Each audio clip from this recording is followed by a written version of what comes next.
எந்தெந்த மாதத்திலே எந்தெந்த உற்சவங்கள் நடக்கின்றன, அந்தந்த உற்சவத்தை ஆர் தொடங்கி வச்சிருக்கா, உற்சவம் எதுக்காக பண்ணுறோம் அப்படிங்கிறத முதற்கண் விண்ணப்பித்து கொண்டு பெருமாள் வெளியே எழுந்தருளி உள்ளுக்குள்ள 1371 திரும்ப எழுந்தருளினாருங்கிறத பார்த்துட்டோம். அவர் போயிட்டு வந்த பிற்பாடு நிறைய உற்சவங்கள் தங்கள் கிரமத்திலே மாறி இருக்கலாம்.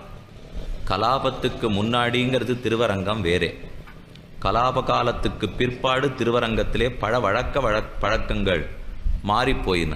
இருந்தாலும் அந்தந்த மன்னர்கள் ஜாகிரதையாக பார்த்து பழைய மரபுகளை விடாமல் திரும்ப ஏற்படுத்தினார்கள்.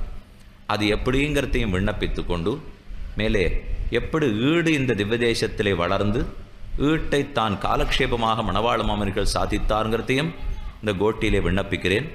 நேத்திக்கு சுவாமி வேதாந்த தேசிகன் சுதப்பிரகாஷை எப்படி ரட்சித்து கொடுத்தார்,